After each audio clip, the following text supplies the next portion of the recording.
I'll start off with a bit of an introduction. My name is Nick Nevote. I am the Director of Game Development at Mars4. I've been working in game dev for about 15 years now.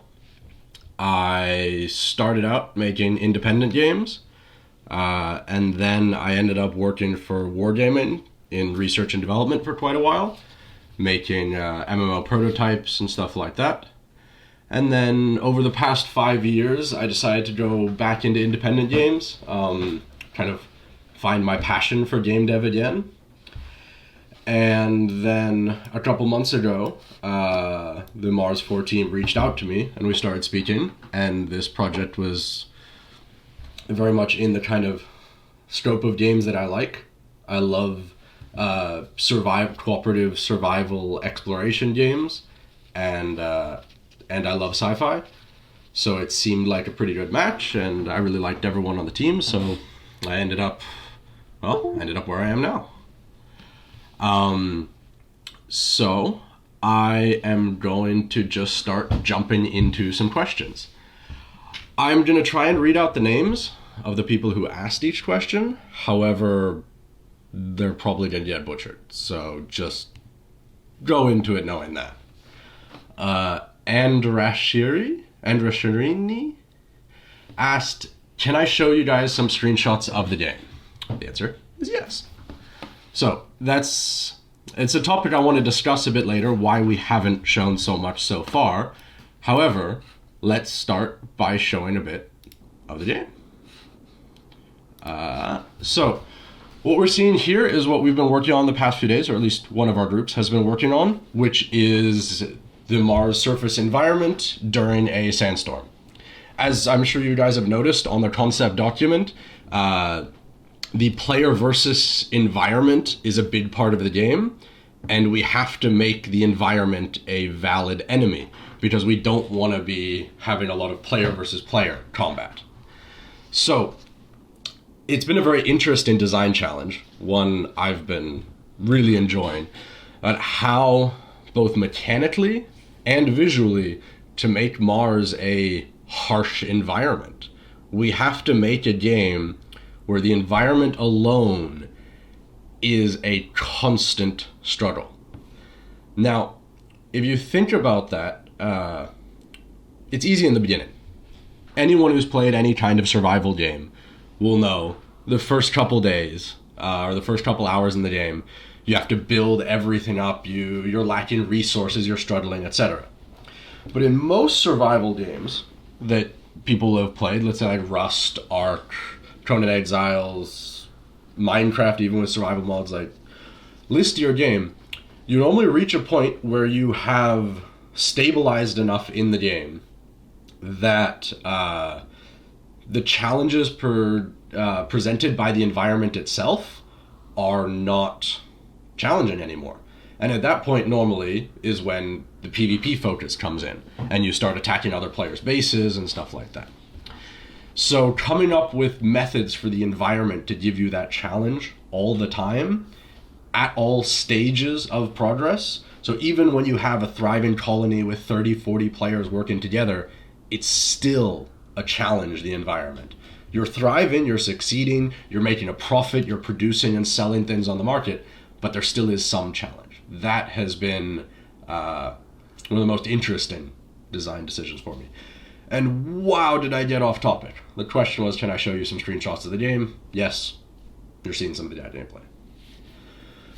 Next question, I'll try and make it a little bit faster on that. Sorry about that. I'm just really excited about getting to show you guys this because it was such a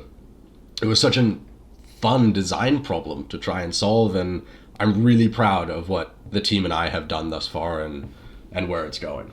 So, second question. Considering that the number of lands is limited, will the total number of players be limited too? Oh god. This is going to be a long answer also. David, you are totally welcome to ask questions here. It's very possible I missed them, however. So if I do, feel free to keep asking them. And once I've finished all the questions we have from the Discord group, then we'll spend a while making sure just everyone gets their questions answered and stuff like that. So, this next question repeat. Considering the fact that the number of lands is limited, will the total number of players be limited to? No, but no in a very interesting way. So, we can't have infinite players on a single land at one time, theoretically, because people's and computers will just lag into infinity. However, there's a very cool way to solve this problem. Let me just switch back to here, and I have some other cool environments to show you guys. So there is a cool way to address this problem, which is called server instancing, where, let's say for an example, a single land map can only hold 10 people at the same time. That's obviously a ridiculously low estimate, but it just makes the conversation easier. So when 8 people join a land, it's near capacity. When the 9th person joins, what we do is we start up a duplicate version of that land, so a second mirror copy of that server, and put that new person on the new server. And what we do so that this doesn't actually interfere with players normally playing the game is we intelligently choose what server copy to put someone on based on their friends list and their interactions. This kind of system isn't totally unique. A great example of this is Path of Exile. If anyone's ever played Path of Exile, when you go into a town, you'll notice there is like 20 or 30 people in that town. But actually, there's about 400 or 500, and there's 60 to 70 instances of that town. But all of your friends, all your contacts, and all that end up in the same instance that you're on, so you actually never really notice that there is any instances. There's just not as many people around as you would expect for the number of people who are actually playing in that town. But stuff like trade and chat and all those things are global between all the instance copies. So it doesn't affect e-commerce, it doesn't affect socialization, just visually there will be some people on that land that you can't see. Now, that's the worst case scenario. If so many people go to a land, that's our solution. We start instancing it. So to answer the question, no, there is no limit on the number of players because we can infinitely instance a single land. So even if, say, 100 million people want to go to a single land, we'll just instance that land thousands of times. However, the current goal that I'm looking at, now it's very early on, hard to say, I think we should be able to support around 150 to 200 players in a single instance of a land, still running well on everyone's systems. So, but it's a very early estimate to say something, but I think that's pretty reasonable from my experience so far. Will the players, next question from the same person, will the players compete for resources and territory occupation, or will it be more like a cooperative game? It'll be more cooperative, however, there is natural economic competition. So buying lands, expanding into areas that give you specific resources you need to be able to produce specific products cheaper, and then be able to sell them on the market, undercutting your competition, that's where the direct player-to-player competition will be. It'll be in the grander economics of the game. It won't be directly confrontational between players. Will it be possible to build more than one city on the same land, or will we only be able to have one city for each land? You will be able to build more than one on each land. In fact, we are not looking to restrict land development in any way.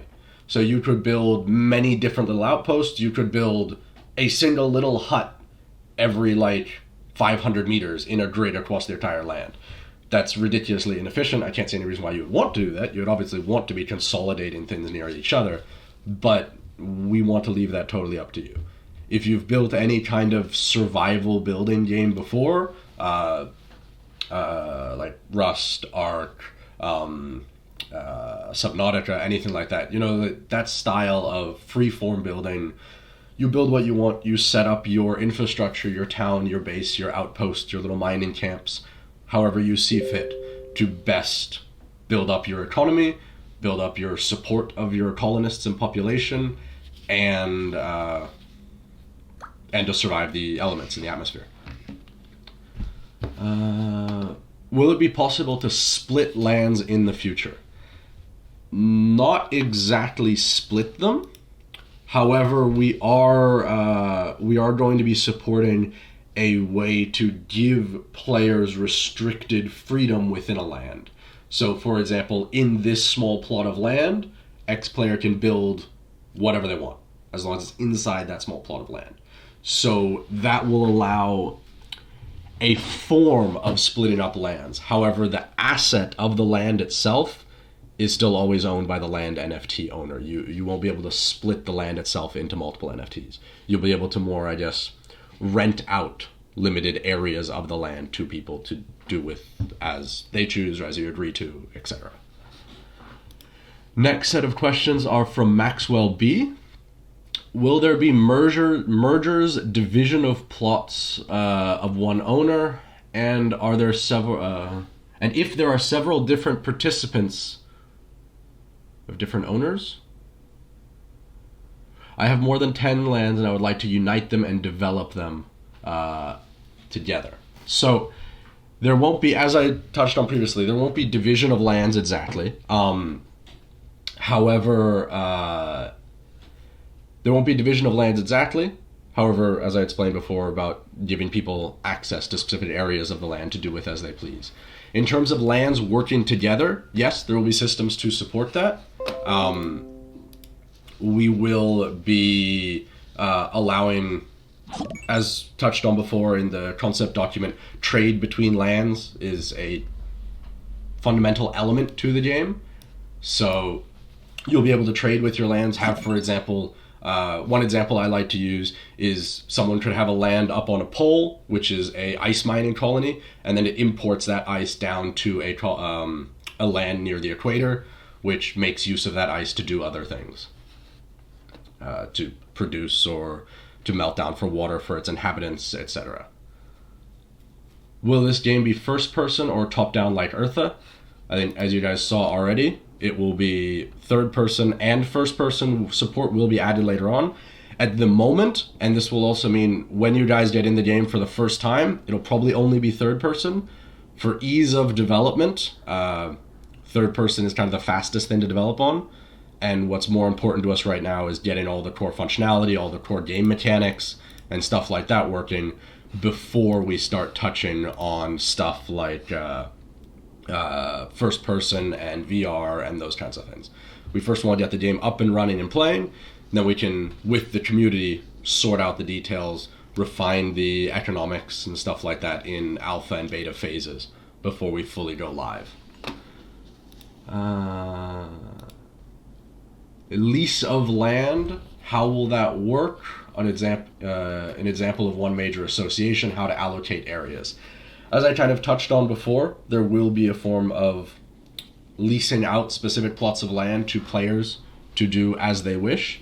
How exactly that will be managed, I'm not sure just yet. What we're considering doing is a kind of land plot beacon of sorts. So you would be able to set the values of the radius of land that you would like to rent out to someone, and then you give them that beacon, and they place the beacon somewhere, or you can place it for them and just assign it to them. And then they have construction rights and stuff within that beacon's radius, and someone else can't place an overlapping beacon and stuff like that. That's the current concept. However, it's still in the concepting phase. We haven't started implementing that yet, so that's very subject to change. Okay, next question was, tell me about the colonists and their player roles. How many colonists can I bring to each of my lands? Or is it an amalgamation of lands? So your ability to support colonists or support players on your lands is, there is no strict rules about it. It is just how much food you can provide them, how much water you can provide them, and how much financial incentives to be there can you provide them. And that is a matter of either paying them to do jobs on your land, offering them things that they need, or also giving them freedoms. Like one example of a valid land economy that I could see is someone who just says, look, I will give you free land plots. You don't need to rent them. I'll give them to you for free, but you'll be paying taxes on my land. You'll be trading using my land's markets. And that's the way that the landowner will be making profit from it. And that removes a need for the landowner to necessarily manage his land. It's just an anarchy, basically, that he can profit from.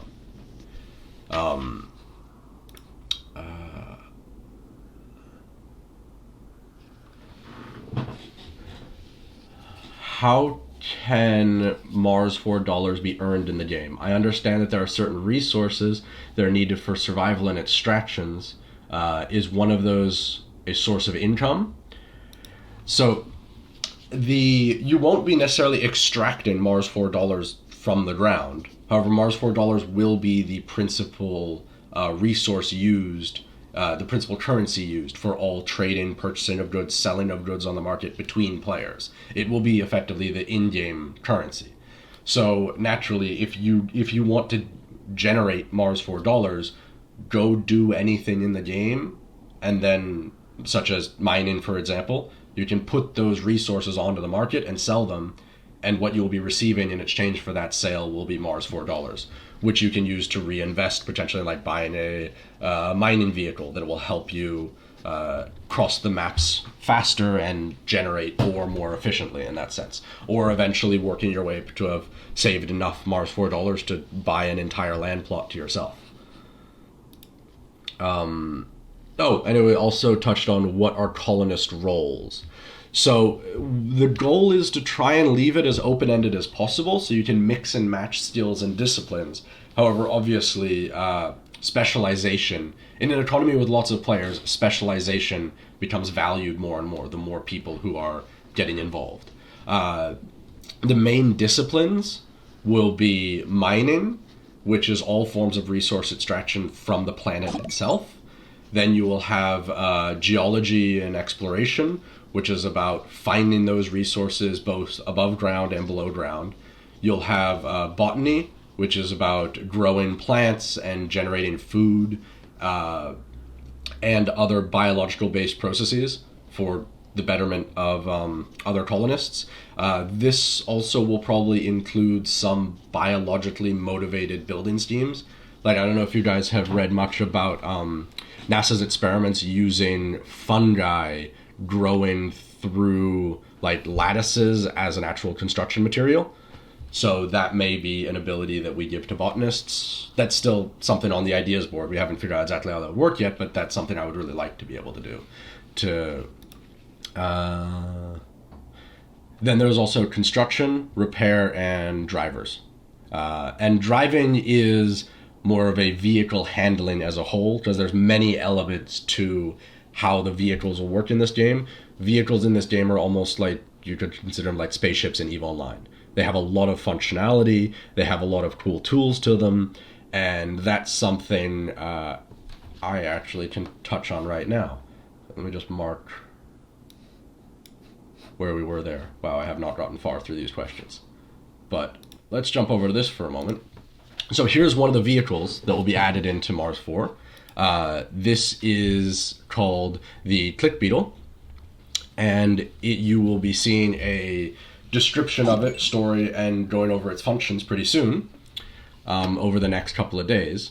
And what this vehicle does, it's a single-player drivable vehicle, and in the back of it, notice in the bottom center of the screen that like cylinder-like object, that is a small RTG that generates a little bit of power. And you can use this, as you see in the very bottom right of the concept, to plug in electrical devices and power them without need of a power plant.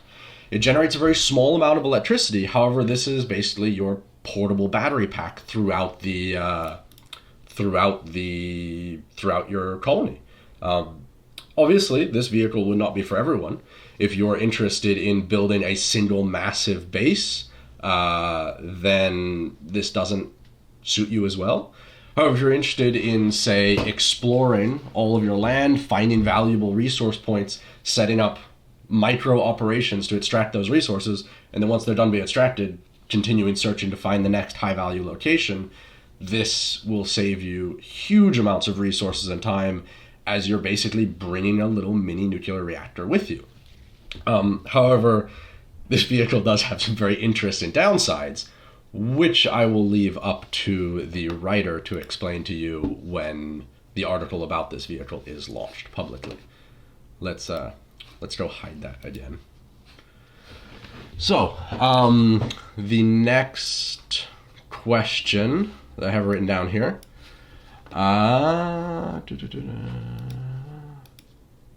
Tell us about the climate. Will there be sandstorms, thermal changes, day, night? Yes to all of the above. I've already showed you guys the sandstorms. Let's jump back in over here to look at that. There'll be sandstorms. There will be day-night cycles. Temperature is going to be a very big deal. Also, temperature, consider that if you're at the poles, sure, you have a lot of dry and wet ice to harvest.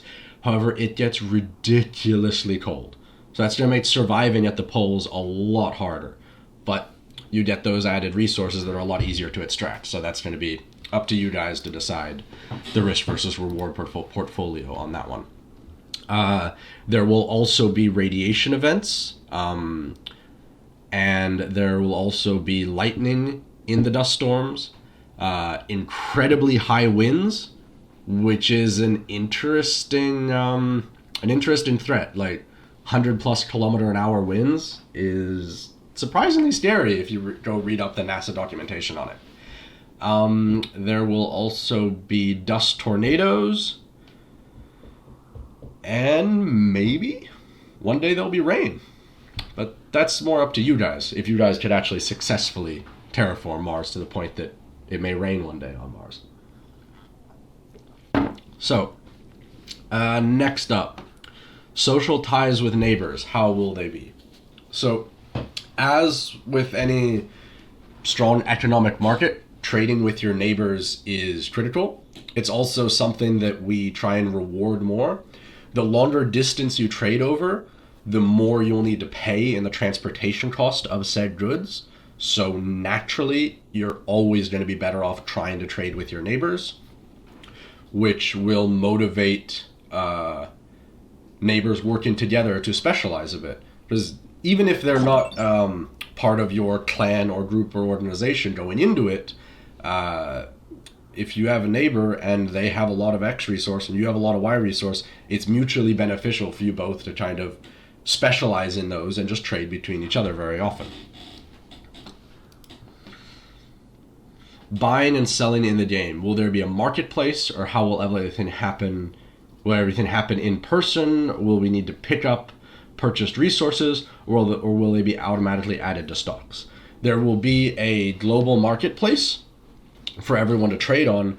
However, the location of the resources or whatever it is you buy or sell on the marketplace is not magically transferred. So you can buy something from the other end of the planet, but if you want, like, it'll stay there. You own it now, but it's still on the other side of the planet. If you want to get it to your land, you'll need to either pay a player to transport it to your land or pay for rocket-based transportation, which would be really, really fast but ridiculously expensive. And that transportation of goods around Mars is going to be one of the primary elements of the game that we will be taxing in Mars4 to help generate that revenue to be redistributing to the landowners. Will there be NPCs in the game, and what is their role? Currently, the plan is not to have any NPCs. We may add them at a later point in time if we feel there is a specific need they need to fill.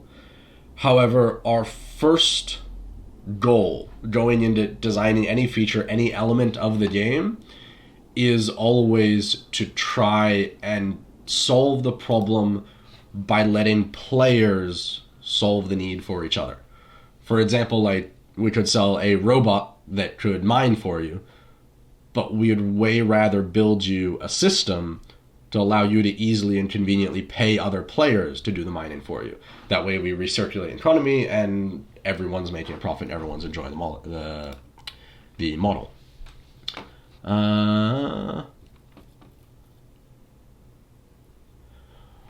When will we wait for the game? I assume when we wait for it to be released. I heard that it will first be a browser game, then client or VR, or what will it be? At the moment, we have both a browser.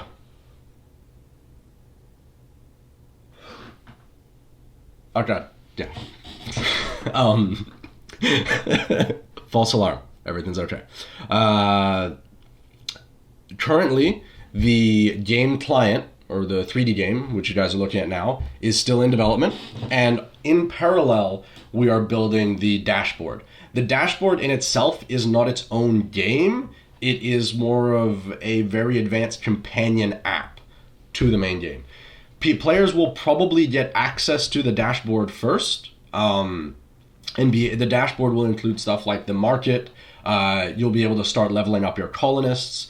You'll be able to start purchasing some limited edition vehicle NFTs and stuff like that, such as the Click Beetle that I showed you guys just recently.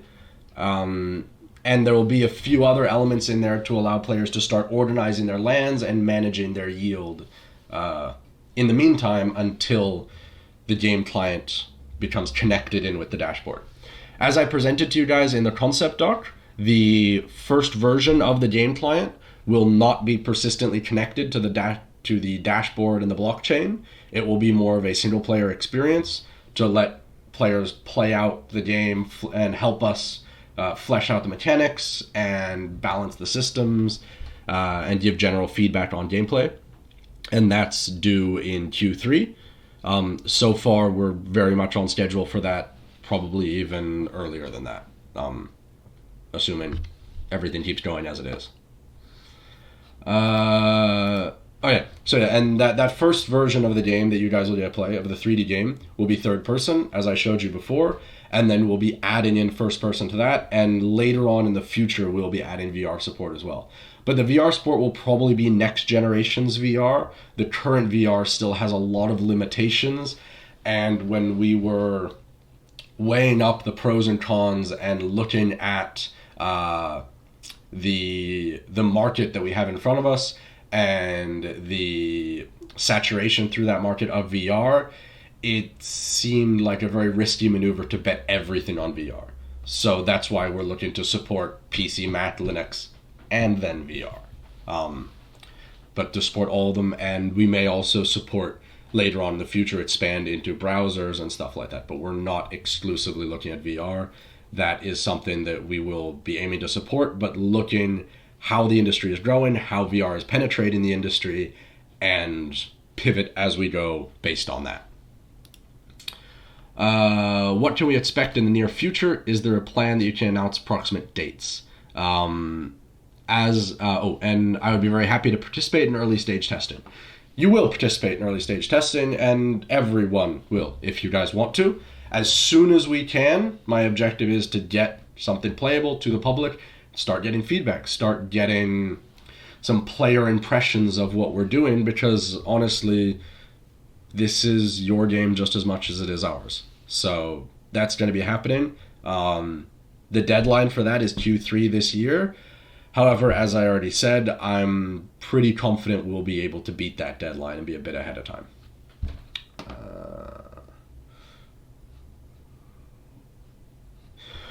When to buy VR and what is the ideal VR for Mars4? Maybe you can recommend a device list. So this depends on what stage of development you're looking at. As I explained, the very first versions of the game, that one that will be out in Q3 of this year, that will be focused on PC and Mac, PC, Mac, and Linux. Then after that, we'll be looking to expand into VR based on where the market is going and what is kind of the next generation of VR coming out. So I can't really answer that question exactly. As long as you have a lowish and mid-range PC, you will be able to play the game. It won't look as awesome as this, because obviously we'll have to turn off a lot of the effects and the low settings won't be very pretty. But that is the first stage goal. And then from there, we'll be pivoting on based on what we see in the market. So I can't really give too much. I can't see the future. While we are waiting, what games inspired the team? What would you like to advise us to play to soak in your idea?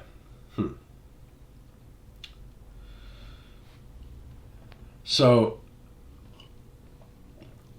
I think one very interesting project is Occupy Mars, which is free on Steam.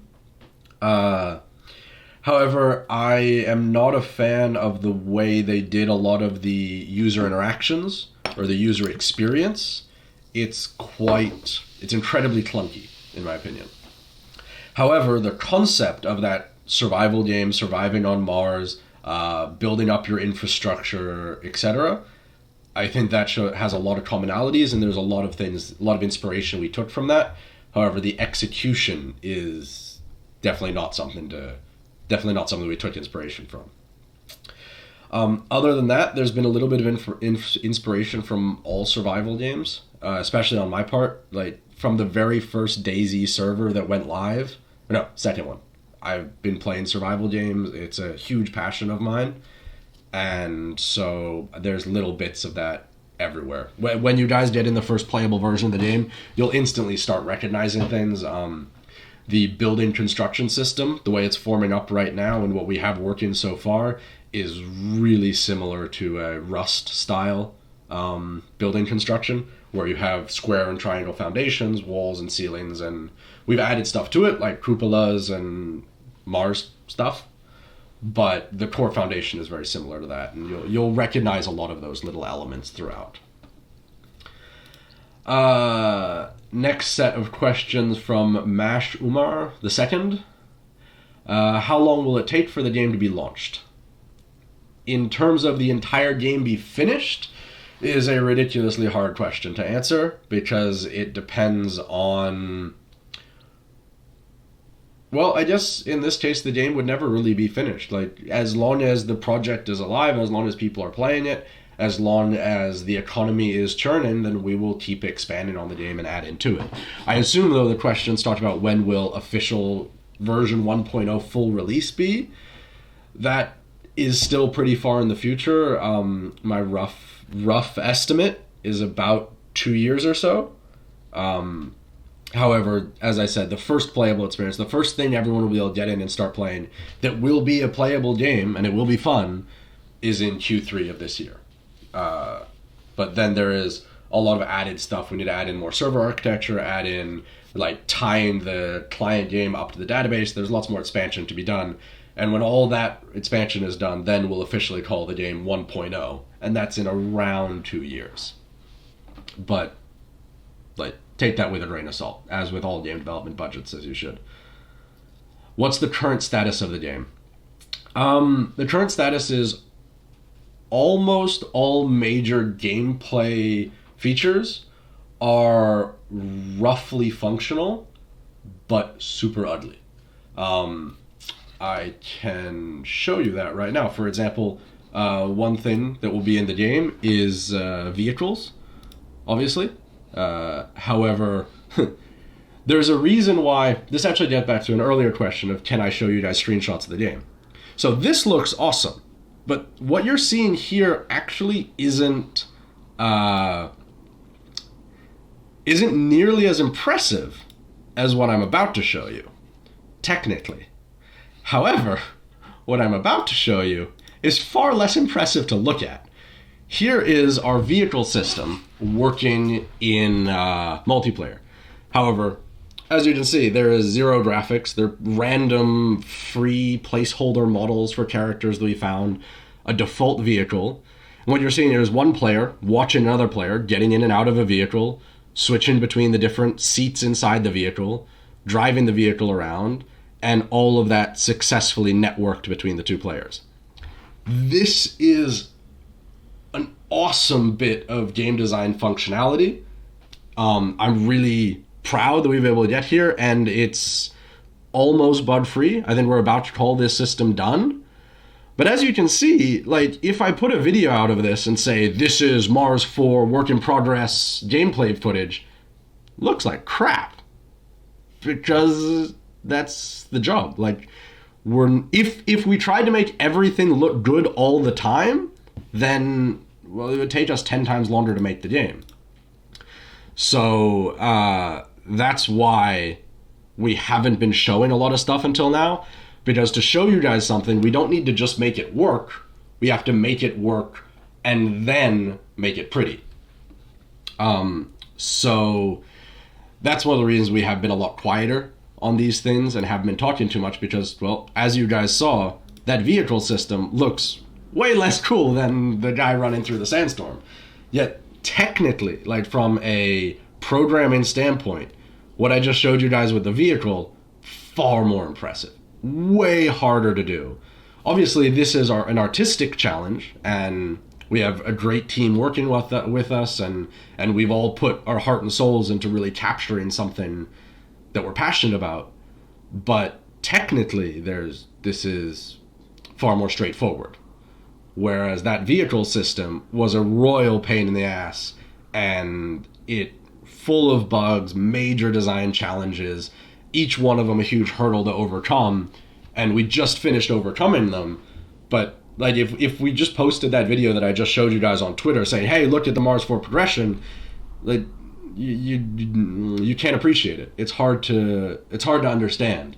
And that's been one of the reasons why we haven't shown so much. So to get back to the question, what stage is the game at? The stage we're at is all of the core systems on the game client. So building, inventory, mining, driving vehicles, some of the survival stats are all functional, but in quite rough states. And now the task at hand is integrating those systems into each other and polishing them all up to a nice, beautiful level, and then we're ready to get you guys in and play it. I don't think there's any feature that hasn't been that we haven't started on yet in terms of the game client. However, there's many features that will eventually be in the dashboard, such as the governance system, the land governance system, that we haven't started doing any work on yet. And there's a few other of those systems. Because the first objective is to get the gameplay up and running, get people in and playing the game, building colonies, surviving, etc., not persistently. And then we can get people's feedback, we can polish that experience, and go improving on it. And expand it out to other features. It's expanding it to mesh in with the dashboard. So, oops, I don't have a cool background. So that's the status of the game. Wow, that was long-winded. Will there be select people that will be given the opportunity to play the game before global launch? Yes, everyone, as I touched on before. What we want to be doing is getting all of you guys in as soon as possible to start giving feedback and stuff like that.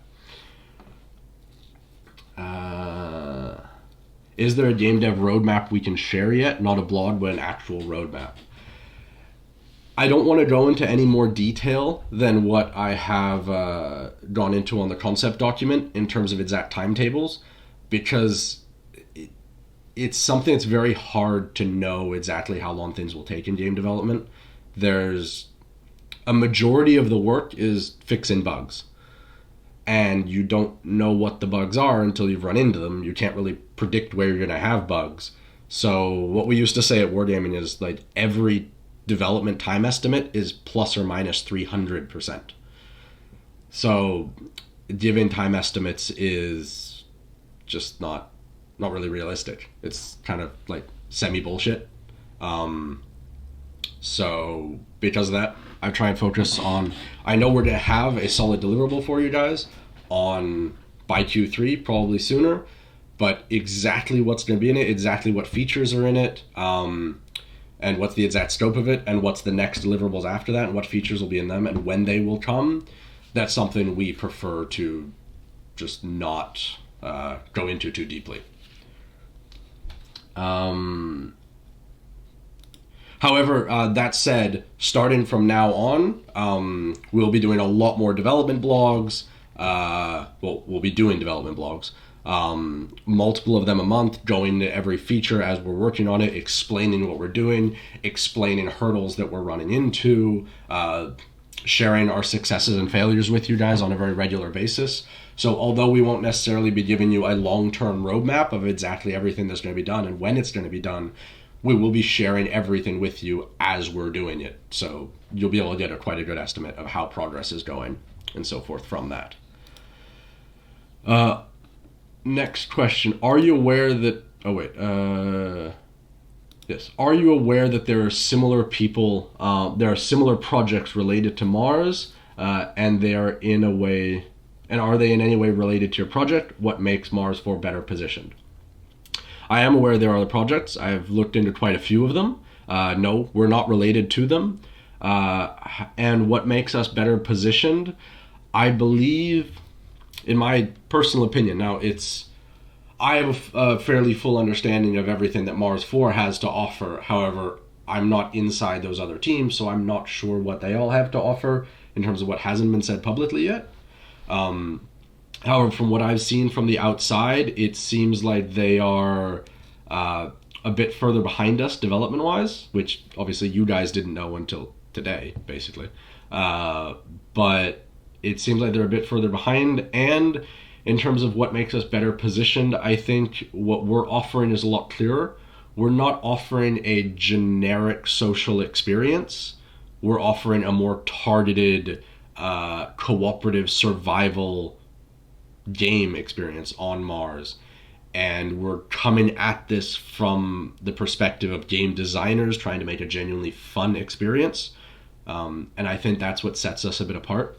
Right now, a lot of projects you're seeing are focusing more on just supporting social gatherings in any ways, and for players to do whatever they want with that. And that is great. It's good to have that, but there's a lot of competition in that space, whereas very few groups are looking at trying to make a targeted, narrow scope, well-polished game experience that's genuinely fun. And that's, I think, what sets us a bit apart from most of the ones that I've seen. I've seen other metaverse games more or less the same stage, and they already have statutes and laws related to the game. Is this planned? No. The reason it isn't is because from a game design perspective, laws are bad design. If you genuinely don't want players to do something, don't let them do it. Letting players do something, like for example, rob another player, but then making laws against it, is just making a murky, muddy, chaotic mess. Because you'll have people who will break the laws just because they want to and they're bored, and why not? And you'll have that law breaking then affecting negatively law-abiding citizens. Law-abiding citizens will want to get retribution somehow on the people who robbed them, get their stuff back, and it just creates this chaotic mess. Whereas just not letting people rob each other, like everyone has pure access to their own inventory, and other people can't like lockpick your chests, I think is just a much better way to address these kinds of problems. Obviously, there'll still be scams and stuff like that, as we see in EVE Online. There's not really much we can do about that. Like, try and prevent it as much as possible, try and educate players as much as possible, but we can't. That's something that's kind of out of our control. What companies are we working with? All development we're doing in-house. However, server development, we're using the OWS server architecture, which is the open world servers, which is a recently open source server architecture that received a Epic grant from Epic Games, and the founders of that architecture are working with us to help expand it in the specific areas we need. And then we're still reviewing third-party art production teams to select who will be producing what art assets for us. But all development itself is happening in-house with the team that we have built. Because at the end of the day, if we're building this game to succeed, then we need to be able to support the game post-launch. We need to be able to add new features. We need to be able to keep expanding on it. And if you outsource it to another team, there's no guarantee that you'll be able to do that. The product you'll get back from them will be just hard to manage, badly documented, and you will need to pay their ransom, assuming they still exist, to be able to add anything to the project. How have you addressed technical problems of building a massive scale MMO on blockchain and minimizing gas and transaction costs? This is a super cool question. So this issue actually existed in MMO development before blockchain ever came about, because server databases are really slow. So when you look at a game like World of Tanks, for example, you would have moments where there's hundreds of thousands of players trying to log in a very short time window. That's hundreds of thousands of database queries all trying to get account information, what tanks they own, what level they are, all that stuff at the same moment. And databases can't do that. Like that's a huge request. So what the MMO design industry did to deal with this problem before blockchain ever existed was, when you start up the servers, you make a copy of the database and then you load it into the server's RAM. Because RAM's really cheap, like at a server scale. Like we need like 60 gigs of RAM, 70 gigs of RAM. Like I've never seen a database that's more than 20 gigs. And that was ridiculous. So it's a very cheap solution. You load it all into RAM, and then the server can access its own RAM every time someone tries to log in, super easily and super quickly. And at set intervals, the server loads all of the database, like the server merges all the information on the database and all the information in the server's RAM. It merges it together to make sure it's in sync, which backs up everything that's going on in the game and updates anything that needs to be updated within the game. So by adding blockchain, all that blockchain really is a distributed, even slower database. So we just add it after the normal database. So first you have blockchain. The blockchain interacts on regular intervals with the normal database of the game, and then the normal database interacts with the game server on even more frequent, with the game server's RAM on even more frequent intervals. So that way, the restrictions of interacting with blockchains, the gas fees, all of those costs that you need to go through, don't really become a problem, because we're able to batch so much of it and do as much of it as possible on the databases instead of constantly needing to query the blockchains. What game engine are we using? We're using the Unreal 4 engine. We're looking in the future that we'll probably eventually upgrade to Unreal 5. However, I think that's more of a risk at the moment than is needed. We want to get something up and playing quickly, and Unreal 4 is one of the most tried and true multiplayer game engines out there. And there's no need to risk it right now. It's quite easy to upgrade from Unreal 4 to Unreal 5. So when we see the moment is good to do so, we will do that upgrade. And to clarify, I've heard people mention that, Unreal 5 is just to make better looking games, and like graphics cards are so expensive, like how would you afford the hardware to run an Unreal 5 game? In reality, what Unreal 5's major breakthroughs are not actually about how good you can make the game look. It's actually about how optimized the systems are, the systems that are already in use become. So the way Epic Games demonstrates that, and the way that everyone's been showing it off, is by making things that are way higher quality that run at the same FPS. But if you make things that are almost the same quality or a little bit better, they can be running at way higher FPS than they would have on Unreal 4. So that's what we're looking at Unreal 5 for. Not necessarily to make the game look photorealistic or something. Already looks pretty damn good. But we're going to be looking at it for its optimization benefits, especially looking into next generation VR systems and stuff like that.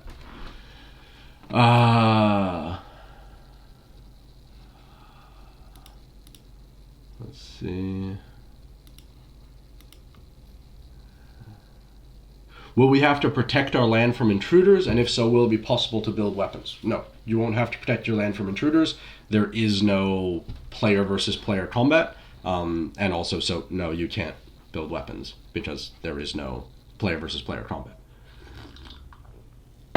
Will there be a native, from Dora Patter, will there be a native tool to develop unique NFT assets to be leveraged in the game?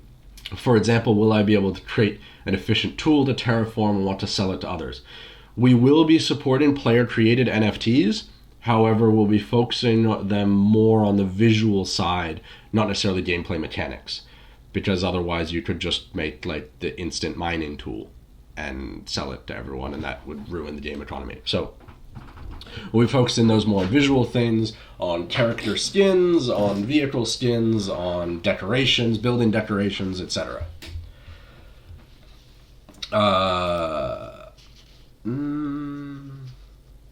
How will the physics in the game engine, in the game engineering work? I'm not sure exactly what that question is referring to. There is rudimentary structural physics to how the building systems work. You can't just build a pillar up and then a long, endless floor out. It'll eventually collapse. But it's very rudimentary, because if we make structural integrity too realistic, the performance just tanks. Just doing proper like material simulations and stuff is crazy expensive on the CPU. So if that's what the question is referring to, there'll be very rudimentary solutions to get close enough to realistic that it's interesting, but far from actually realistic.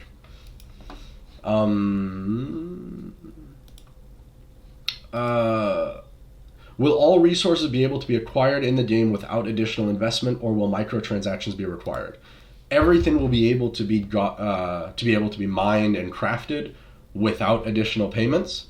However, it's kind of also a tricky question, because the main currency we're using in the game is Mars4. So any trade that takes place needs to be done in Mars4, but that also means anytime you sell anything, you're getting Mars4. So is every purchase on the marketplace a microtransaction? Because you're also like, you could be using the money that you're getting from selling things on the market. So that's kind of an interesting evolution in gaming with a play to earn model, is that the main currency within the game is something that you can exchange for fiat currencies, making in effect everything you purchase a microtransaction, but at the same time everything you produce a product that you can sell for currency. So complicated. Not sure what's the right answer there, but hopefully I explained the situation well enough. Similarly, will technology development be strictly earned and or Mars4 microtransaction purchased? There will be a mix. There'll be a mix of earned technologies and not necessarily directly purchased technologies, but some technologies that benefit more from investment into lands and stuff like that. And that will be one area where landowners will be able to attract more colonists to their land by investing in research systems and research schemes and stuff like that, which benefit everyone living on the land. Will the economy be housed within a platform itself, or will it require third-party, such as OpenSea, to facilitate connecting buyers and sellers for land and other access? No, all the market will be housed internally in the dashboard, and everything will be able to buy, sell, and everyone will be able to buy, sell, and trade anything they want to there. FS323 asked, what will users be able to do through the Martian dashboard? Will landowners be able to begin researching technologies and utilizing land governance systems? Yes, they will be able to research technologies and utilize land governance systems. However, those two won't be in the initial implementation of the dashboard. Those will be added on later on in development.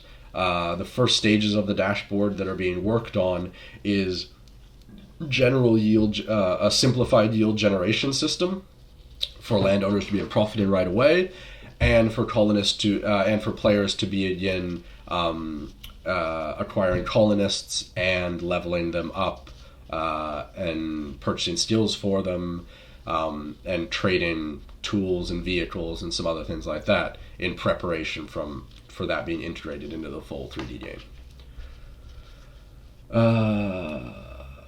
Will landowners be able to acquire citizens? Yes, on the dashboard, as I just explained. But it's an important thing. Citizens are colonists, and colonists are player characters, but a player can own multiple colonists. So landowners can acquire colonists because a landowner can be a player at the same time. There's no restrictions there. But yeah, it's kind of an odd question. Hopefully that answer made sense. What type of resources will landowners and colonists have when the game begins? Will there be certain basic structures and tools from which point the game begins? This is something that I'm still going back and forth on. There'll obviously be some basic level of resources, probably the ship you arrived in, and there needs to be enough for you to be able to start producing and start exploring and start building. However, ideally I want to keep that to as minimal a starting base as possible so that we're not taking away gameplay from the players. If we give you a whole starting base to work from, well, then we've just stolen that whole initial survival experience from the player. What type of resource? Oh no, I think I already asked that. Will we be able to share resources with other landowners? Yes, via the trade system, as I explained, you'll be able to send each other different resources, and via 0x313v3n asked me this question privately. He sent me a PM on Discord, noticing that the comments that I had been making there and the topics I had been raising seemed a bit too detailed for just a randomer. And he asked, once he figured out who I was, why are you lurking in the Discord and chatting without properly introducing yourself yet? Some of you may recognize me from the Discord. I have a blue stick figure character, and I am named Zag. The reason I have been doing that up until now is because I just had so much work. There was so much stuff to do to get the game to this point. I wanted to just be able to focus on that and not need to be answering a whole bunch of questions all the time, not need to be getting distracted. Because at the end of the day, my job is to get this game built, and it's very easy to get distracted from that, especially in these past few months where there was so much to do, so much we had to get moving. I really want to just focus on that. I'm not great at multitasking. And also, as you have noticed, once you get me talking, I don't shut up. I just keep fucking talking. So that is also a downside. However, from now on, I will be far more public on Discord. If you have any questions or anything, feel free to ask them, and I will, as I have been for the past few months, I'm always keeping an eye on the ideas that people post in the Mars4 chats and everything that's going on there on the Discord server. What native game engine is the project built with? As I just said before, Unreal Engine 4. I am a landowner and a digital fashion designer. I would like to create assets for the project. Will there be a developer SDK toolkit, and if so, what languages will it be available in, and will it be available to landowners and developers? Oh, and when will it be available? Sorry. Yes, there will be a toolkit that we will be producing. When exactly, I can't say right now. It's still very early on. What languages it will be available in? I assuming they're meaning programming languages. In which case, as we're built in Unreal, it is primarily C++. However, for all the things that the community would be designing and implementing into the game, I think it's unlikely they would need to program anything themselves. We would be setting up systems where there is an architecture and a format that the designers would adhere to, and that way they don't have to actually do any development. For example, all character clothing and uniforms and that kind of stuff would adhere to the standard Epic character rig skeleton system, and that way you don't have to do anything else. You don't have to worry about integrating anything else. It just works.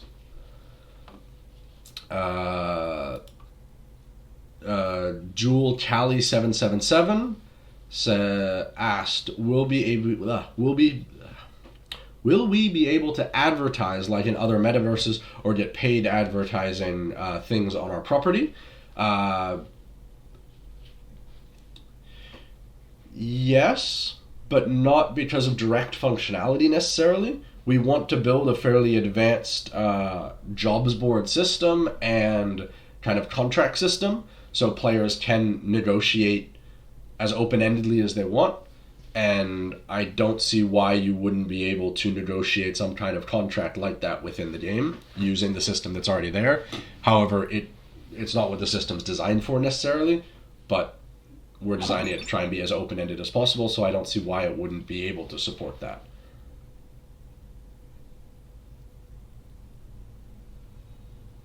Can you give us a rough estimate of costs in the game yet? I would like to have a rough idea of how much everything costs. Well, because everything's in Mars $4, costs go up and down. So that's hard to give a solid estimate for right now. We also, we're still finalizing a lot of the detailed economics, such as pricing of things and so forth. And our goal is to have a wide range of things we offer. For example, the Click Beetle, this vehicle, is on the smaller end. Although it looks pretty big, it's actually on the smaller end of vehicles. There will be some massive vehicles. Because remember, Mars has 1/3 gravity. So aluminum is like 3 times as strong as titanium for its weight there, if you actually start comparing it to Earth. So you can make some pretty awesome like super vehicles. So it's hard to give a good estimate, but we want to have quite a wide range.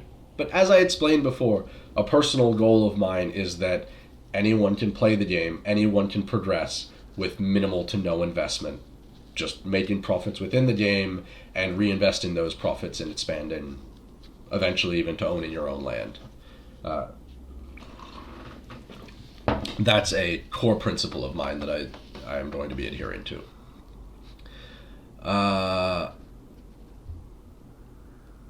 How many people will we be playing with concurrently? This is a live server, not instance, so what capacity do we have for players in the same area and how big is it?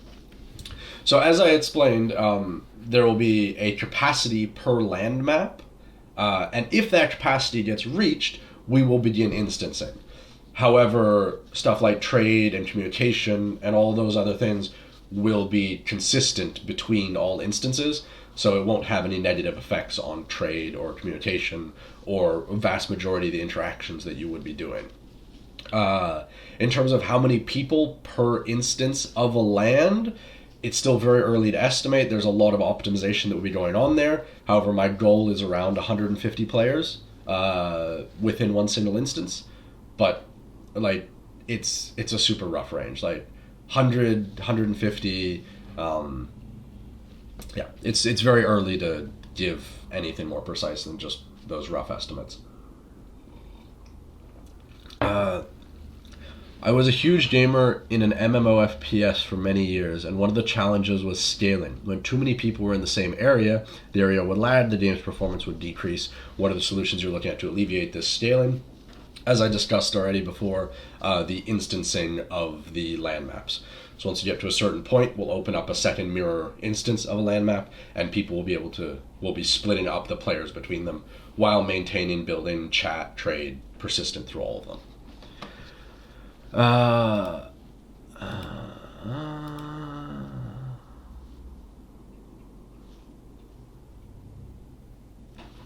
Please share some exciting aspects of the game that we can start to dream about before we are there, as much as possible. Ha ha ha. So personally, the thing that I'm most excited about, but this comes more from like a game designer and artist perspective, is the storms and the environment pressures for survival. However, I think one of the, at least for the moment, what looks like one of the most fun elements of the game is going to be building. So there's a pretty in-depth building system where you have many different building pieces that you can place: foundations, walls, doorways, windows, cupolas, and you Lego construct them all together to build as freely as possible, basically. So I think that there's going to be a lot of fun cooperatively working together with your friends, designing exactly what you want your bases to look like. And currently we're working on quite a complex airtight system, basically, so that you have free-form building, but we know at a certain point when you have fully closed off a room, closed all the doors to it, gave it an airlock and all of that, that it is officially airtight now. And at that point, you can begin putting oxygen generators and heating units and stuff like that inside of that airtight area to begin protecting you from the elements. And I think I'm going to be pretty interested in seeing how far people can push the system. At least that's something I always love doing in games like Conan Exiles, just building as beautiful a base as I could. Obviously, I tried to make it functional for defense, and here you would have to make it functional for surviving the weather elements. But like just going crazy what you could do, like making like Greek temple style arcologies and stuff like that, I think would be pretty awesome. And I'm excited to see how creative players get with building something functional but beautiful at the same time. Will there be vehicles like taxis, like Polter City, where you can take people from point A to point B? And speaking of Polter City, since Illuvium founders are strategic investors and advisors for Mars4, are they going to give you any directions for the game? On that same subject, I think we're like three levels deep on the same subject. Have you studied any other games to see where they may be falling short? Or are you creating sort of on a canvas? What influences from other games are present when you are developing, present in your mind when you're developing the game? Okay. First of all, will there be vehicles like taxis? Yes, but not specifically taxis. There will be vehicles. Players will be able to make contracts with each other. Players will be able to contract each other to move each other places and haul resources places, etc.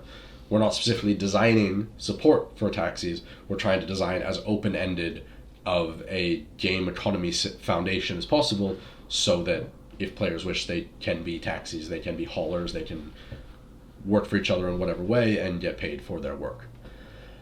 Illuvium founders being strategic investors and advisors, are they giving you any directions on the game? They're not giving direct directions per se. However, I am always interested to speak to everyone who is interested in the project, and getting feedback and ideas, so forth, is always something I'm looking for. So we have gotten feedback from them. We have gotten some ideas, and I'm sure we'll get much more once we have something playable in everyone's hands, as it's much easier to give advice when you have something to play and can.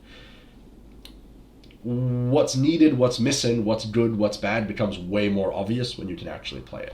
It's kind of hard to decipher that stuff from a design document. What influences us? Do I look at other projects to see their shortcomings and failings, and what influences me? Yes, of course. As a game designer, that is the number one thing that you're doing, basically, is analyzing other systems and other games, how, what works, what doesn't work, why it works, why it doesn't work.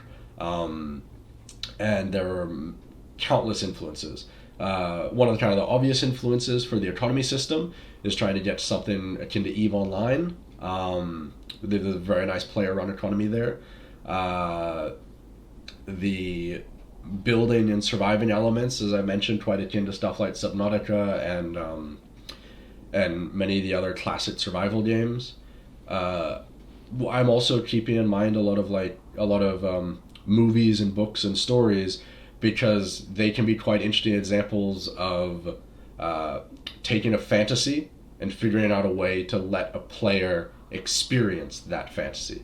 Like the Martian movie, for example, is a good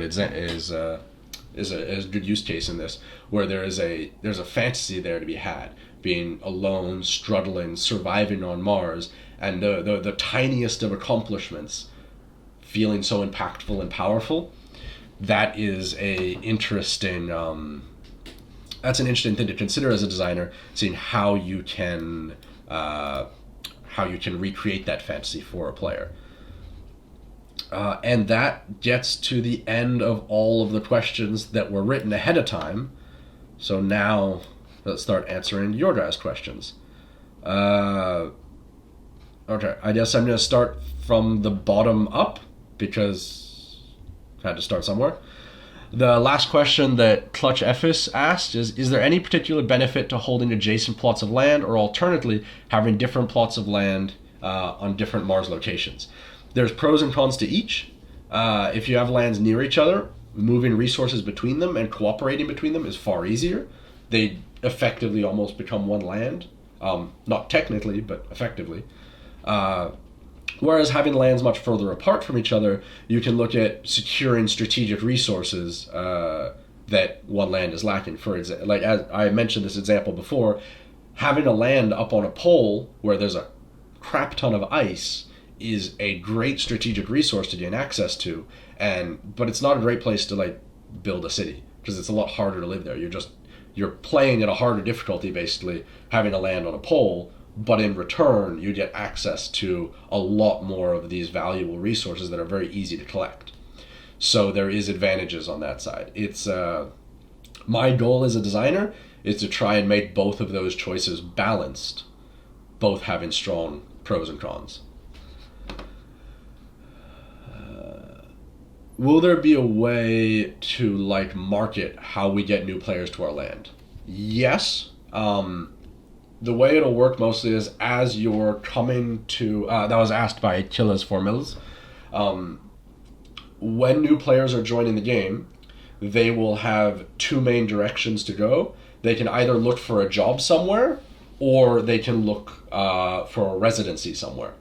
And both of those will be lists of offerings from primarily landowners, but jobs could also be offered just by other colonists. And those... so, for example, if you're a landowner, you could offer something, you'd clarify your offer, you will get a free 200 square meter land plot to build whatever you want, and you will be able to keep 60% of all resources you mine on my land plot. And then other people will be able to offer other things, and that's how you can kind of compete for colonists to move to your land plot. And then for jobs, a similar concept, where you will have job offerings. You'll say, this is what I need done, this is how much I'm willing to pay for it. And you can also, there will be some overlap between the two. So you will have stuff like maybe living on a specific land plot. You don't have nearly as many freedoms. You don't get nearly as much of the land's resources, but you may get priority in job selection for that land plot. You may get better pay for the jobs you do on that land plot, etc. Kind of trading off profits and freedoms. Red Skull asked, will we be able to name our land? Yes, that will be something done via the dashboard. I'm not positive if that's going to be in the first version or not. I'm not in charge of dashboard development. I'm in charge of the game development, but obviously we're interacting constantly as our two systems will need to merge together. Crypto Mats says, I have a question about the land. In relation to lands that are currently for sale, all with the same price. I know there are different places and it will probably have different benefits when the game starts. Like what I will find in the ground to mine, but I would like to know if all of this is going to be balanced. How can I buy my land anywhere now and be happy with it, or is there a chance starting the game that I might find myself in a very bad location? No, the objective is that every land is balanced, excluding rares and ultra rares, like leaving that out. All normal lands that are purchasable right now, the objective is they'll all be balanced. They will all have advantages and disadvantages. As I touched on before, a land on the poles will have much harsher weather to deal with, temperature primarily, but in return you will get access to more frozen water and dry ice. So the goal is to make every land balanced, but different.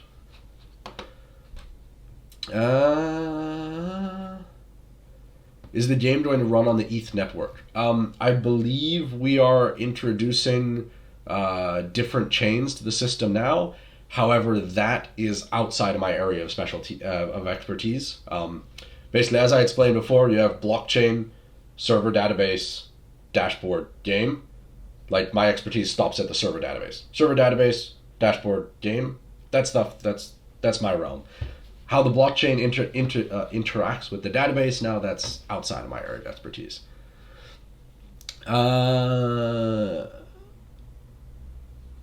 Is there a difference between created and cratered and non-cratered land? Not only the rare words, but the common ones. Yes, there is actually. So, as we've discovered recently on Mars, at the bottoms of craters is more common to find frozen water. That is something that will be represented in the game. Now, resources won't be 100% realistically placed. there is still balance considerations and gameplay fun considerations. However, we are trying to include enough realism that if you go somewhere expecting to find something, you probably will find it. Maybe not as much of it as you expect. You may find some of it in places you don't expect, but there is still some connection to that scientific accuracy. And water in the base of craters is something that is one of the primary use cases that I'm trying to achieve with that. So especially the cratered lands around equators are interesting because you get a bit more of that access to frozen water, yet without paying the penalty of the temperature harshness that you have on the poles. However, you get a lot less of the water in those environments. I probably should have bought a few more cratered lands on the equator before saying that. Oops. Let's see, there's someone else.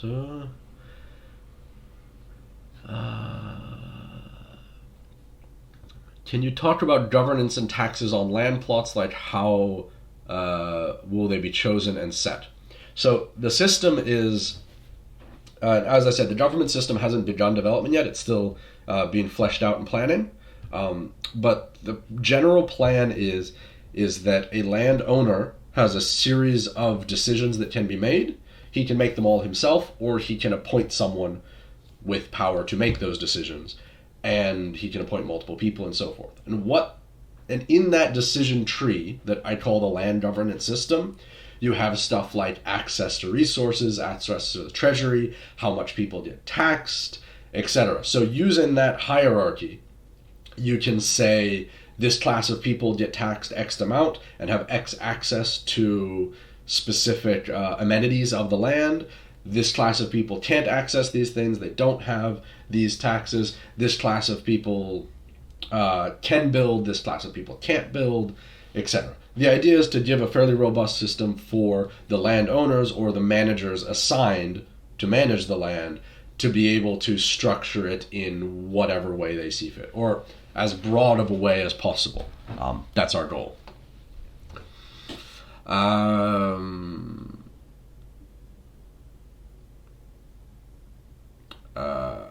That's not a question.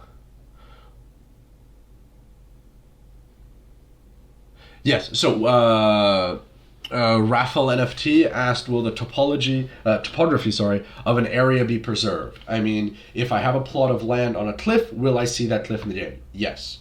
That is something that we'll be discussing in much more detail in a development blog, but we will be using NASA surface data from Mars and a procedural 3D terrain generation system that we'll be building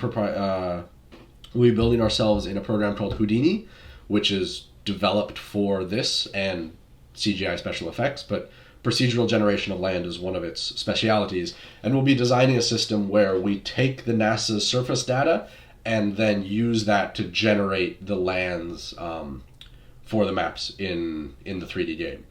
They will be, from a large scale perspective, accurate, but will fill in the details with what looks good, basically, because we don't know exactly like the shape of each rock at each location and stuff like that from the NASA data. We know there's a cliff, so we'll put a cliff there, and then we'll take artistic liberties to make that cliff look as good as we can. So it's like 60-40. 60% it is accurate where you expect things to be, they will be, but they may not look exactly as they really do on Mars because we don't know exactly how every single rock and every single cliff and every single crater looks on Mars. We have big picture information. What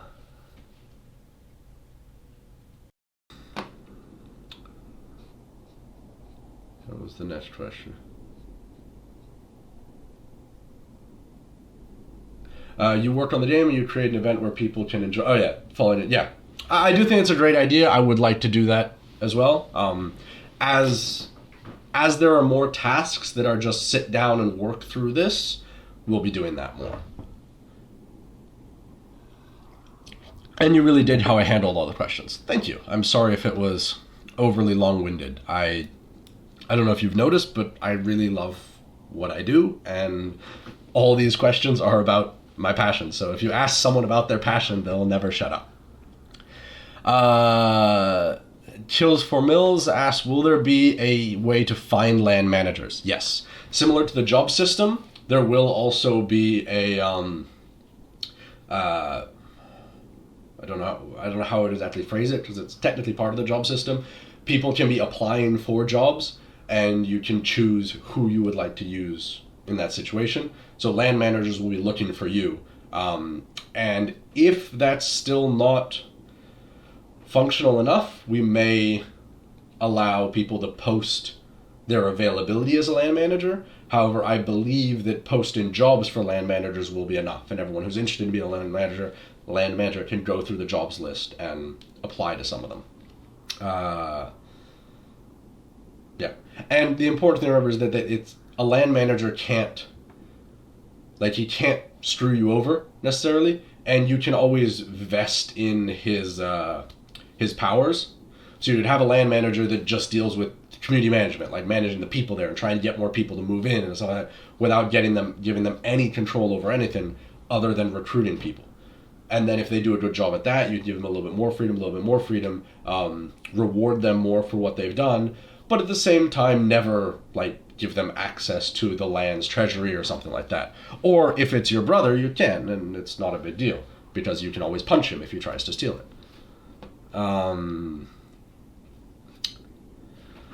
Jules Talley said, I never played Rust. I think I need to play it. Rust is a uniquely intense game. If you like PvP combat, go for it. It's a good game. But if you want to kind of experience more the PvE survival, I would recommend something like Ark more. Ark is still a lot of fun to play on your own or with a friend, and it has similar building mechanics. Building isn't as in-depth as Rust, though, unless you mod it. Because by default, I don't think Ark has triangular foundation plots. And that adds a lot. Like, if you think like a dome foundation, if you have squares and triangles, you can build something pretty close to a circle. But if you only have squares, like in Ark, you end up with like a Minecraft circle, a heavily pixelated circle.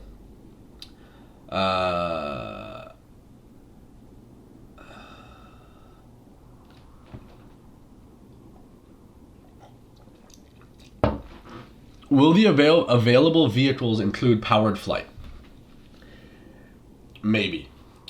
We haven't decided on that yet, because obviously it would be super cool, but there's some balance considerations. If we consider there's a living economy, so a player's time is directly correlated in a fairly roundabout way to Mars4 dollars. So the value of a kilogram of iron ore is the player's time it took to get to the place to mine the ore, and then bring it back to somewhere. So if you introduce flying vehicles, that can dramatically change that balance.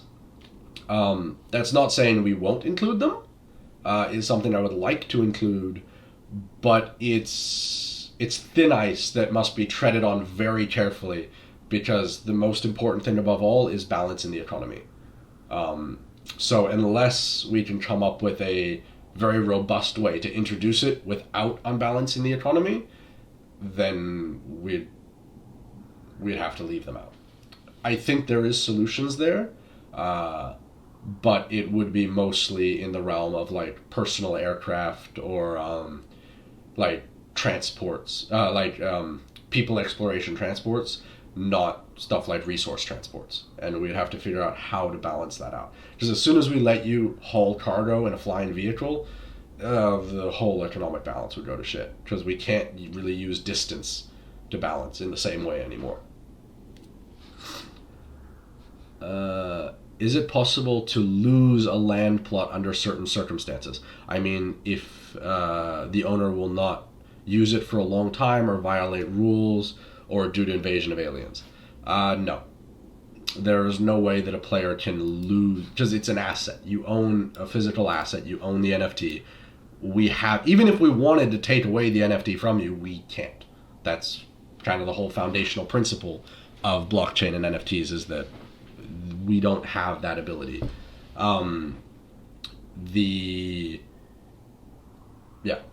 even if a landowner wants to be as hostile as possible and tries to break every single community guideline we put into place, it's just going to be up to the players not to go to his land. He won't have any power outside of his land, or they won't have any power outside of their land, and they'll just end up isolating themselves, which doesn't really serve any purpose. So, yeah. However, I would recommend, like, if you are a landowner and you really don't care about it and you just want to leave it there, I would recommend do something like I proposed in the beginning of the stream, where let people freely do whatever they want on your land. It will end up generating value for you. You also won't need to hire a land manager. Sure, it'll be total anarchy. It won't look cool. It won't be a nice organized city. It will be a total, like, cyberpunk slum of anarchy.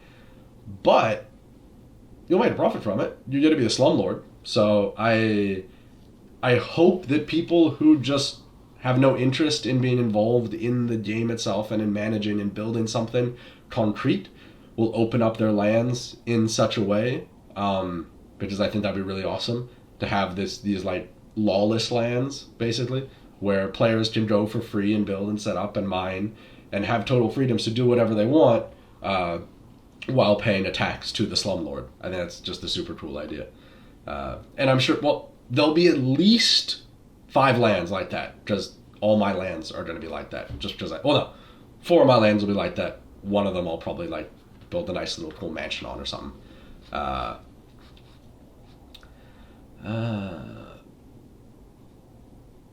It would be neat if we could start a Discord channel with people looking to be land managers ahead of time. I totally agree. I think that's a great idea.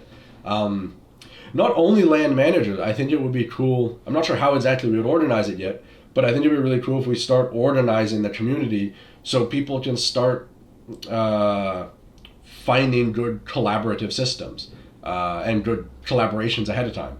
For example, I know myself in these kinds of games, I love being a builder. I love building, I love expanding the base, I love, like, setting up all the electrical grids and systems and stuff like that. So that's something that I would really want to do.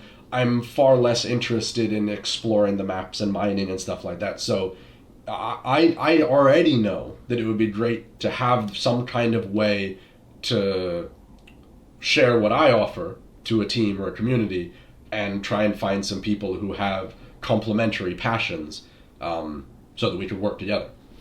So I think that would definitely be cool. We need to bug Paul or Katerina about that to set something like that up on the Discord. This question is not about the game as such. What about announced transition of Mars4 token to Polygon to make transactions cheaper? Is that still planned? I have no idea. As I said, that is past the database. Anything past the database, here be dragons. But from what I haven't heard anything about it being canceled, so I assume it's still planned, but I don't know. Maybe limit the weight of what to be carried by flight. Yep, that's something I'm looking at doing in general for everything. Inventory system will be weight based, not size based, so that we can balance out use of individuals driving in vehicles and how much weight the vehicles can carry, how much weight individuals can carry. And my goal, although I'm not sure if we can pull it off yet, we haven't gotten it working in the vehicle system yet. And if it's too much work, we're just going to scrap the idea. But I think it would be super cool if we could make your inventory weight inside of a vehicle, for example, affect the vehicle's movement characteristics. So if you have a super heavy vehicle, like it takes a lot longer to accelerate and decelerate, its cornering and handling just goes to crap. I think that would be super cool. And I think it would be fairly feasible, but that's more of just like a minor personal thing that I would love to have in and working. I'm not sure if it'll be easy enough to do to be worth adding something like that. But we already have the working system where, like, an overburden system. So if your personal character's inventory is past a certain threshold, then, like, you slow down, you can't sprint, your stamina burns faster, etc. Oh no, I know, your stamina doesn't burn faster. That's not working yet. But overburden will have negative effects on your stamina as well. But it doesn't yet, though. But the overburdening works for preventing sprinting and slowing you down.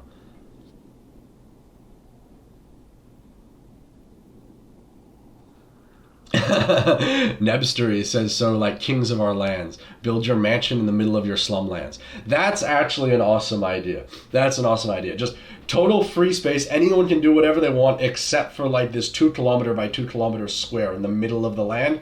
And that's where I would just build a ridiculously posh like biodome mansion there. Just with huge balconies and streamers and stuff just overlooking the slums. Yes, that's fantastic. That's perfect. I love it.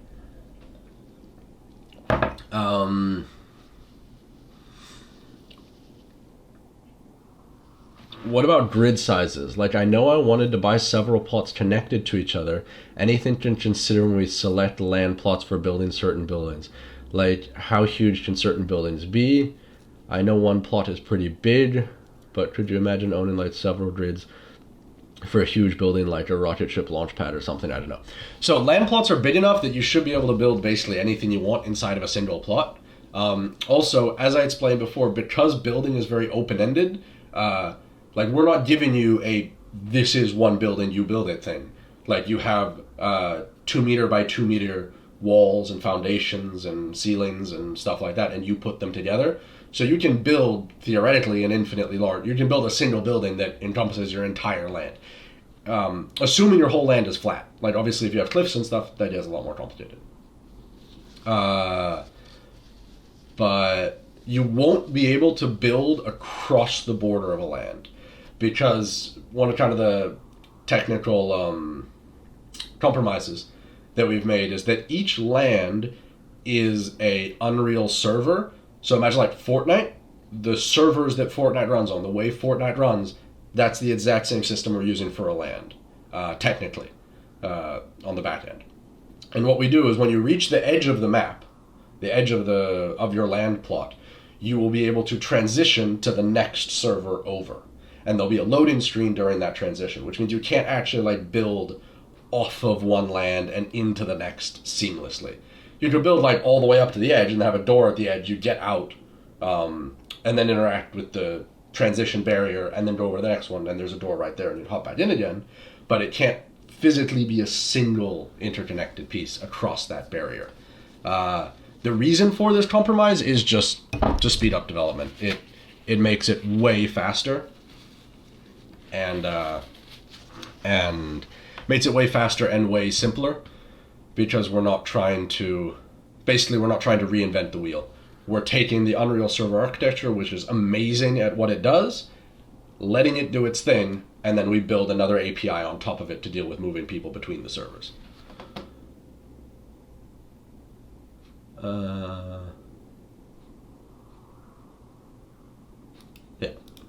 Yeah, the barriers and stuff, it's kind of a hard concept to explain.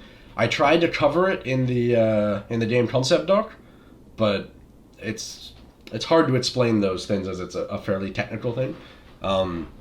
You'll be able to freely move between lands and all that stuff, no problem, but there will be a loading screen barrier between each one, and that's also to reduce the upkeep cost of the game and servers and stuff like that. So what we'll do is, let's say there's no one in a land, that server won't actually be running.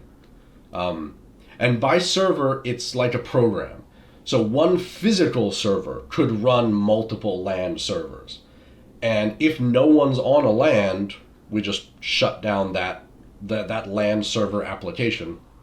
So we're only running the lands that actually have people on them. And if you want to move into a land that currently is empty and there's no one on it, we'll spin up that server, which means your load-in time to transition the barrier into a land that was offline will be like a few extra seconds. But in doing this, we can dramatically reduce our server hosting costs, which also means the game can be cheaper for everyone.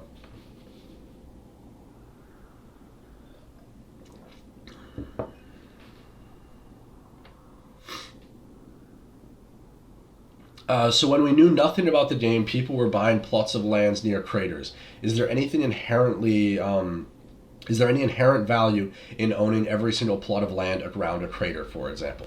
So this is something that is not public knowledge yet, but we're late enough into the stream that I think anyone who's not like a ridiculously die-hard fan, or like ridiculously dedicated to the project's probably already gotten tired and left. So the rough plan with these kinds of things, with the ultra rares and the creators and stuff like that, is for them to house events, and players can own that land, and that basically makes them the host of the event. I think the example that I used in this concept is like a football stadium. A football stadium can host football events. It can also host concerts. It can also host like ice ballet things and stuff like that. So those things will be more specific design event lands, and those events will have buy-in prices and rewards for victors, and they will naturally draw a lot of people to that location. So having the lands directly around an ultra rare or a rare or any of those unique lands naturally means you'll have a greater influx of people moving through your land, heading to events and coming from events, and also transporting their stuff to those events. Because a part of the trade system is that if you're trading from point A to point B, you have to pay to get stuff from point A to point B. You can either use a rocket ship, which is very expensive, or you can have land-based travel. But if you're doing land-based travel, every land along the way will get a small cut of that transportation fee. So, like, being around an event location means that every time everyone is transporting stuff to that event, you get a cut of it. Or even if they're driving it themselves, they'll be driving through your land. They may need to buy fuel. They may need to buy some oxygen. They may need to top up on whatever supplies.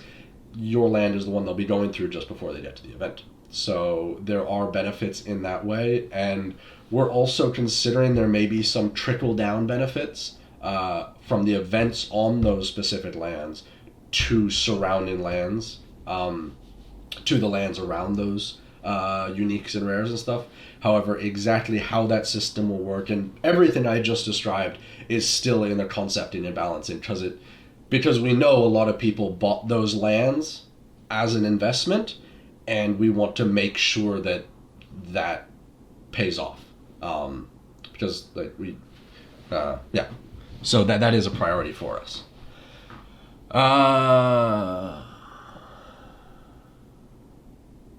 So will mini mountains also have parks like events resources? By mini mountains, are you referring to other ultra rares and rare lands, Killer 4 Mills? Or the current plan is all rares and ultra rares will house these kind of events gathering things. So if you're referring to like some of the rare and some of the normal rare lands of mountains, then yes. If you're referring to like tiny mountains on your normal 40k by 40k land plot, then no. That's just your land. Do whatever you want with it. If you want to organize your own event, like, go for it. But it's not going to be like a specific community organized event. Ibzarla asked, two questions from Ibzarla. If we have businesses on the land, will we profit from them regardless of passive income? Yes.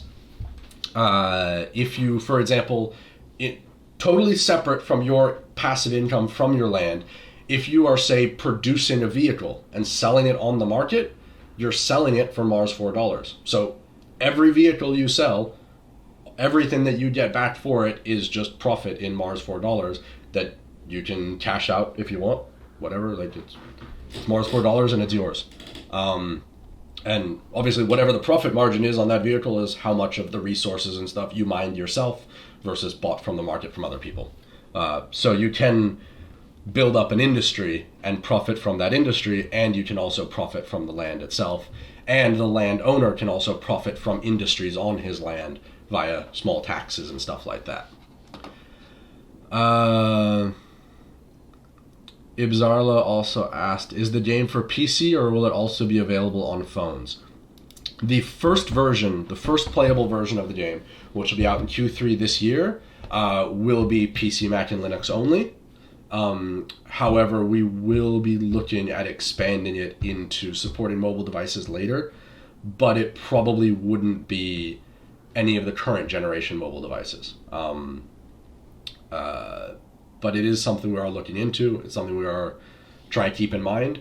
But as I explained earlier on here, we are trying to keep our options in terms of future hardware compatibility a bit open-ended, because it depends where the market goes. That's why our first platforms that we're targeting is PC, Mac, and Linux, because it's the easiest to develop for. We can get the game up and running as quickly as possible. And then from there, we can see about expanding into browser, mobile, and VR based on the value propositions of each one at that time. I think that's all the questions. Then we actually did it. I can't believe that. That's awesome.